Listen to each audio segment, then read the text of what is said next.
Forgiven. It had been 24 years since she had last seen it, but the place looked exactly the same. The wooden cross that her grandfather had carved from an old oak still hung on the wall above the choir loft.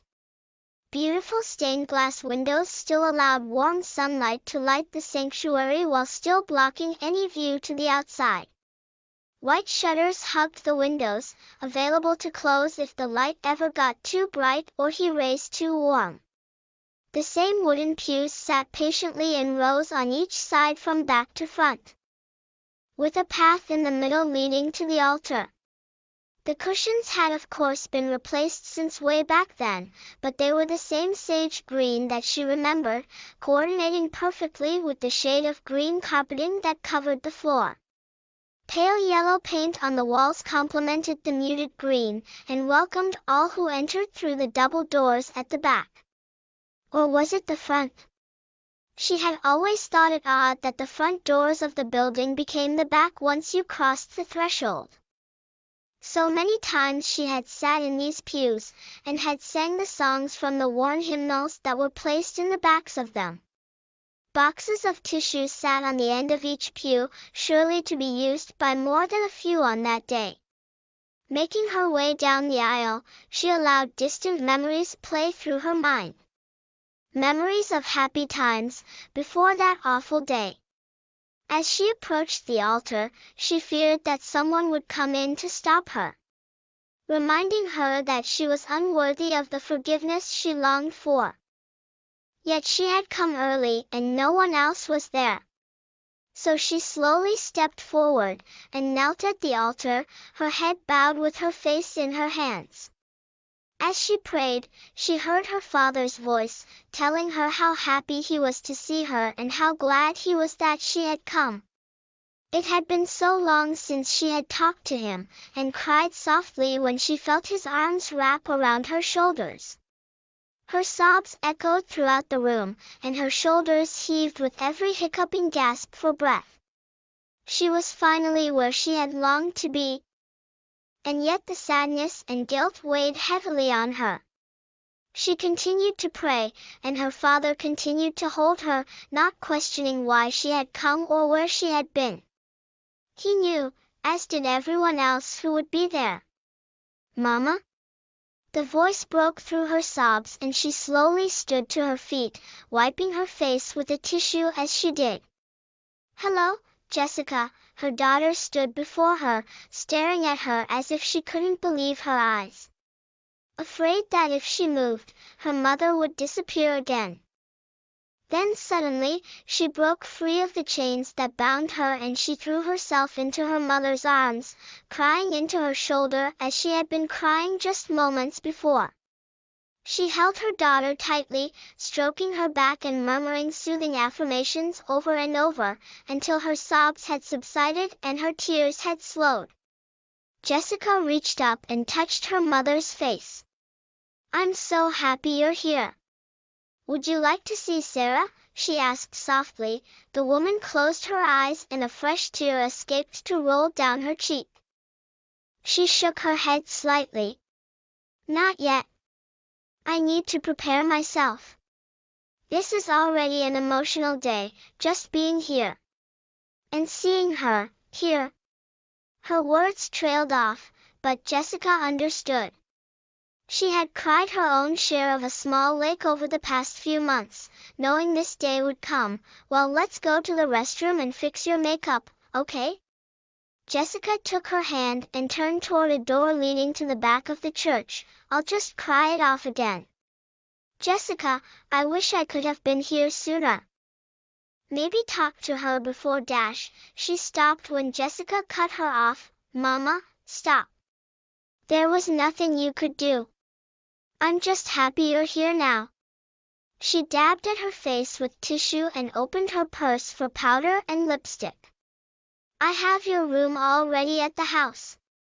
I want you to stay with me for as long as you want, thank you. Hopefully it won't be for long, but we can work through the details." Tears began streaming down her cheeks again. "I wanted to apologize to Sarah so many times. But I didn't feel that a letter was good enough. And I just didn't want her to see me like that. You understand, don't you? Jessica swiped at her own tears. Mama, we've been through this. Of course, I understand. You did exactly what you had to do.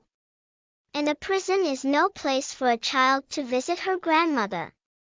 My only regret is that I wasn't the one who killed him. Now you stop. There was a reason things happened the way they did. God knew that child needed her mother with her. And I have no regrets. He was hurting her, and there was no telling what he would have done had I not shown up that night. I won't talk about this again. Not today. Not here. That man will not get another second of attention today. Now, I need to see Sarah. Did you make sure that she's wearing the necklace? Jessica nodded. Yes, she's wearing it. She should be ready. They were just. Được tha thứ, đã 24 năm kể từ lần cuối cô nhìn thấy nó, nhưng nơi này trông giống hệt nhau. Cây thánh giá bằng gỗ mà ông cô đã tạc từ một cây sồi già vẫn còn treo trên bức tường phía trên gác xếp của dàn hợp xướng. Những ô cửa kính màu đẹp mắt vẫn cho phép ánh nắng ấm áp chiếu vào khu bảo tồn trong khi vẫn cản được mọi tầm nhìn ra bên ngoài. Cửa chớp trắng ôm sát cửa sổ, có thể đóng lại nếu ánh sáng quá chói hoặc tia sáng quá ấm. Những chiếc ghế gỗ giống nhau kiên nhẫn ngồi thành hàng mỗi bên từ sau ra trước, có một lối đi ở giữa dẫn đến bàn thờ. Đệm tất nhiên đã được thay từ hồi đó, nhưng chúng vẫn có màu xanh lá cây xô thơm mà cô nhớ phối hợp hoàn hảo với bóng râm của thảm xanh trải sàn. Sơn màu vàng nhạt trên tường tôn lên màu xanh lá cây tắt. Và chào đón tất cả những ai bước vào qua cánh cửa đôi ở phía sau.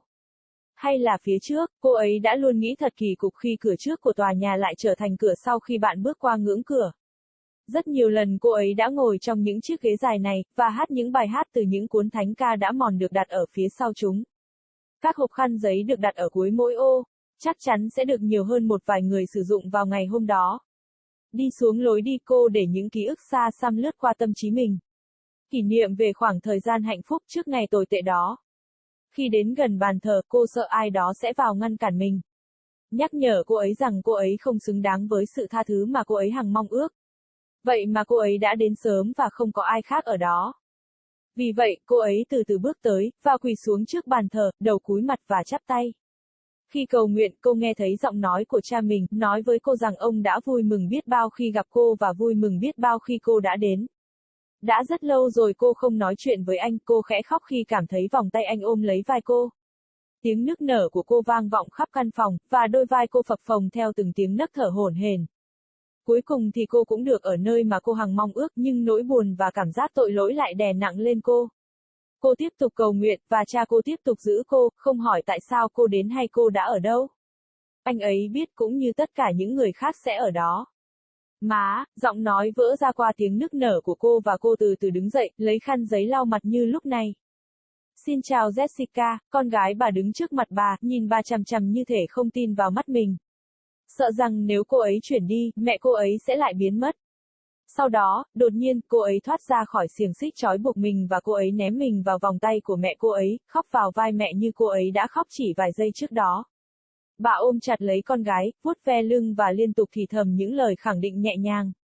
Cho đến khi tiếng nức nở của bà lắng xuống và nước mắt bà cũng chảy ra. Jessica đưa tay lên và chạm vào mặt mẹ mình. Tôi rất vui vì bạn đã ở đây. Bạn có muốn gặp Sarah không? Cô hỏi nhẹ nhàng, người phụ nữ nhắm mắt lại và một giọt nước mắt mới chảy ra lăn dài trên má. Cô khẽ lắc đầu, vẫn chưa, tôi cần chuẩn bị cho mình. Đây đã là một ngày đầy cảm xúc, chỉ cần ở đây. Và gặp cô ấy, ở đây. Lời cô ấy nói đứt quãng, nhưng Jessica hiểu. Cô đã khóc khi chia sẻ về một cái hồ nhỏ trong vài tháng qua, vì biết rằng ngày này sẽ đến. Vậy thì chúng ta hãy vào phòng vệ sinh và trang điểm lại, được không? Jessica nắm lấy tay cô và quay về phía cánh cửa dẫn ra phía sau nhà thờ. Tôi sẽ chỉ khóc một lần nữa. Jessica, tôi ước mình có thể đến đây sớm hơn. Có thể nói chuyện với cô ấy trước đây, cô ấy dừng lại khi bị Jessica cắt lời. Mẹ, dừng lại, bạn không thể làm gì được. Tôi chỉ hạnh phúc khi bạn ở đây bây giờ. Cô thoa khăn giấy lên mặt và mở ví lấy phấn và son môi. Tôi đã chuẩn bị sẵn phòng cho các bạn ở nhà. Tôi muốn bạn ở lại với tôi bao lâu tùy thích. Cảm ơn bạn, hy vọng rằng nó sẽ không lâu nữa, nhưng chúng tôi có thể tìm hiểu chi tiết. Nước mắt lại bắt đầu chảy dài trên má cô. Tôi đã muốn xin lỗi Sarah rất nhiều lần, nhưng tôi không cảm thấy rằng một bức thư là đủ tốt. Và tôi chỉ không muốn cô ấy nhìn thấy tôi như vậy. Bạn hiểu, phải không? Jessica gạt nước mắt của chính mình. Mẹ, chúng ta đã trải qua chuyện này. Tất nhiên, tôi hiểu. Bạn đã làm chính xác những gì bạn phải làm. Và một nhà tù không phải là nơi để một đứa trẻ đến thăm bà của mình. Điều hối tiếc duy nhất của tôi là tôi không phải là người đã giết anh ấy. Bây giờ bạn dừng lại. Có một lý do tại sao mọi thứ xảy ra theo cách họ đã làm. Chúa biết đứa trẻ đó cần mẹ ở bên. Và tôi không hối tiếc. Anh ta đã làm tổn thương cô ấy, và sẽ không thể nói trước được anh ta sẽ làm gì nếu tôi không xuất hiện vào đêm đó. Tôi sẽ không nói về điều này một lần nữa. Không phải hôm nay, không phải ở đây, người đàn ông đó sẽ không được chú ý thêm một giây nào trong ngày hôm nay. Bây giờ, tôi cần gặp Sarah. Bạn có chắc chắn rằng cô ấy đang đeo chiếc vòng cổ không? Jessica gật đầu. Vâng, cô ấy đang mặc nó. Cô ấy nên sẵn sàng. Họ đã chính đáng.